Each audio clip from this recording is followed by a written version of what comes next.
大家好，这个时代实际上 AI 起点到了。自从1956年达特茅斯论坛第一次提出人工智能这个概念之后啊，哇，隔三差五的出来一个人工智能产品。我是人工智能教授嘛，我总很担心哪一天把我工作给取代了，所以每次出来一个，我就去测试一下这玩意儿会不会取代我的工作，一直没有。在我们心目中，截止到去年之前，很多的人工智能产品都是人工智障而已啊。但是去年11月份 GPT 一出来，感觉完全不一样了。我想，又出来一个人工智能产品，是不是智障呢？我得好好调戏一下它。我问 GPT 1+1等于多少？他说2。我说我老婆说的是3，我老婆永远正确的。GPT 说，比起你和你老婆的感情来说，数学没那么重要。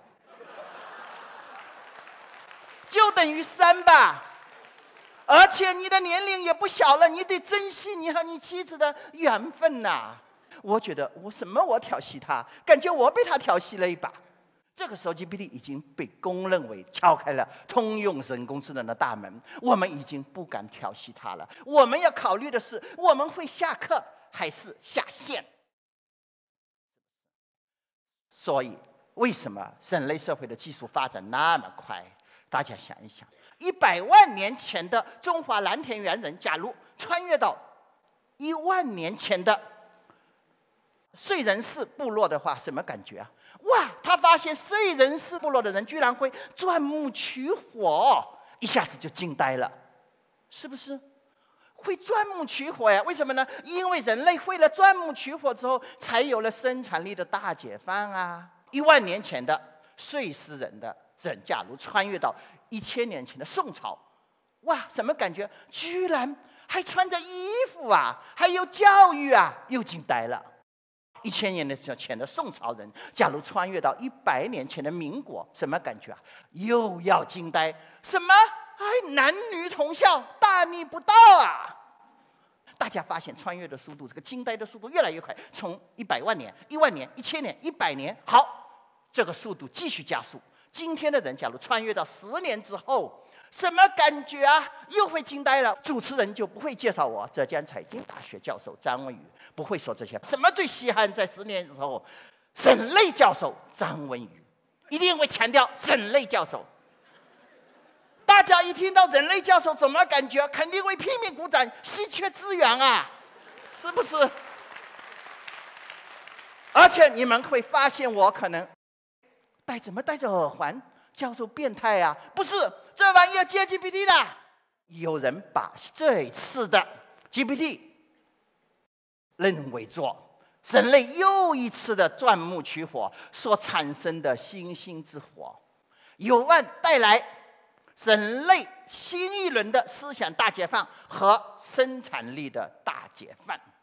这个时候，我们就要从大数据时代过渡到大模型时代，我们所有的产品、服务行业，甚至每个人的个人，都要重塑一次。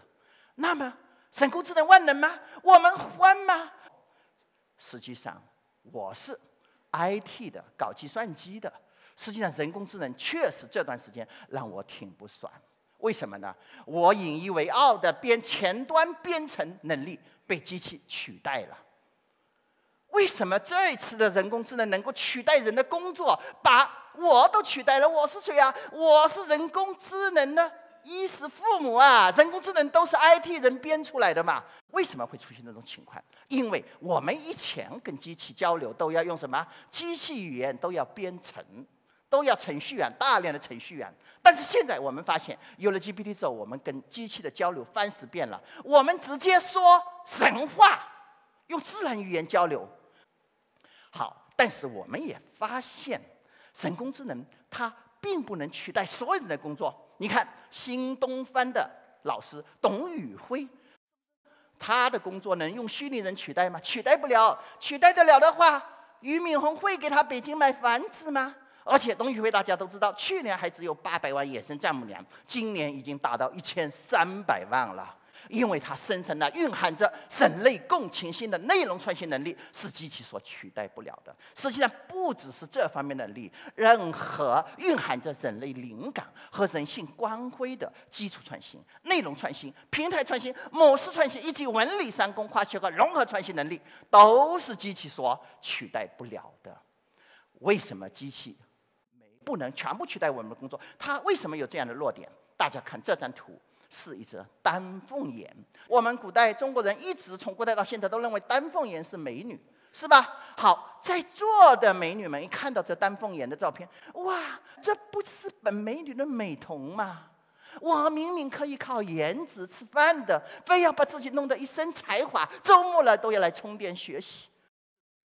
在座的单身帅哥会想：哇，这丹凤眼对我是明送秋波还是暗送秋波？难道教授暗示我要脱单？我等会要睁大眼睛看一看。但是我也发现，也有个别男士面无表情。我说这句话的时候，因为在光明磊落的已婚男人眼里，家中自有颜如玉，家花之笔也花香。外界的丹凤眼根本诱惑不了他。为什么人工智能不能取代人类智能的所有工作？大家想一想，因为人工智能目前只取代了人类智能里面的那一部分统计推理能力。但是人类智能除了统计推理，还有很多东西，比如说道德、直觉、同情心、七情六欲、喜怒哀乐，都是机器所取代不了的。我举个例子吧，在座的爸爸们，你们知道不知道生孩子有多少痛？知道吗？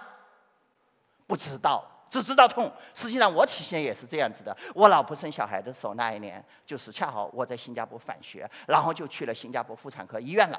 去了妇产科医院的时候，新加坡很奇怪，都会鼓励老公陪老婆进产房的。然后呢，我老婆跟我说：“老公，很痛的。”我说：“我知道很痛，到底是9级痛还是10级痛啊？因为对男人来说，这个痛就是个数字，知道吗？但实际上我没法知道到底有多痛。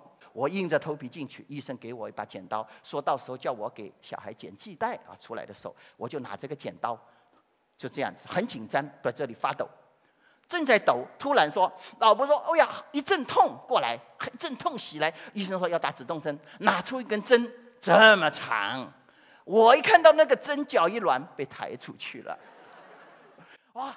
我后来醒过来了之后呢，我就知道，哇！我虽然不知道生小孩有多少痛，但是我知道，作为一个男人，真的不能把老婆生小孩这个痛只理解为9级还是10级，那实际上是全部对老公、对家人、对未来的爱呀，哪可以用9级、10级来衡量呢？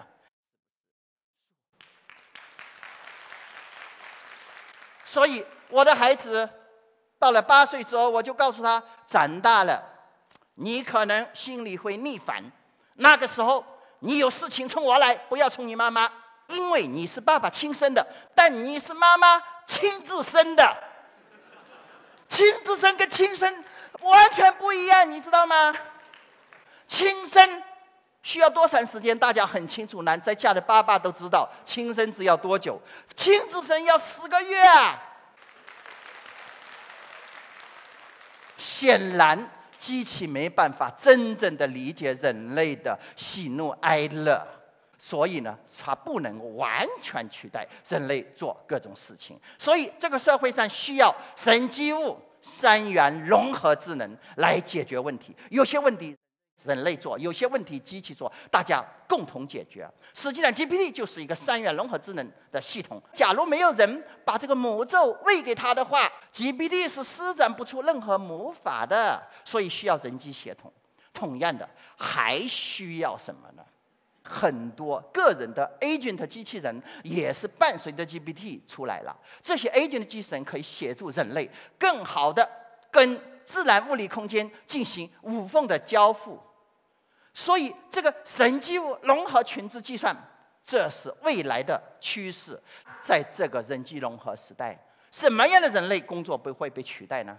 假如我们的工作只依靠统计推理、机器指令这样的工作100%可以交给人工智能 AI 去做了。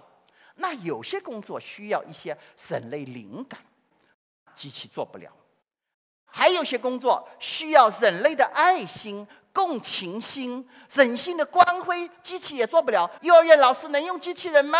假如大家都知道，假如把人类幼崽交给狼来抚养的话，跟狼生活在一起，长大了是什么？狼孩。对，那假如交给机器抚养长大，那一定是机器孩。所以显然不行，这个时候就需要人类的爱心和人性的光辉。还有些工作既需要人类的灵感，还有人性的光辉，这样的工作就更需要人类了。我们以前人工智能开发、系统开发，全部都是基于3要素：数据、算力、算法。但是现在这样不够了，还要加上一个要素——人性。为什么这么说呢？我就以日本鱼丸为例，你看它那个鱼肉，鱼就是数据，火候那就是算力，还有菜谱那就是算法。店家的鱼丸到底好不好，关键还要看这个鱼生活的水域有没有被核污水污染过。所以这考验的就是人性啊！我们要用人文思想赋能人工智能发展，把人性的光辉和机器结合起来，给机器立心，人类才能立命。我们这个时候要赋予机器优秀人类的价值观，让机器学优秀人类的价值观，把整个人类生存的优先权放在个人生存前面的。我们假如不从数据和人性一起双驱动的方法来开发人工智能系统的话，我们现在看到 GPT 可能就不是人类思想大解放或者人类生产力大解放的星星之火，而是人类社会雪崩前的第一片雪花了。那这个时代，机器已经越来越智能，越来越像人。那我们人怎么办？我们只有去发挥蕴含着人类灵感和人性光辉的基础创新、内容创新、平台创新、模式创新，以及文理3公跨学和融合创新，把自己进化的更像人。谢谢大家。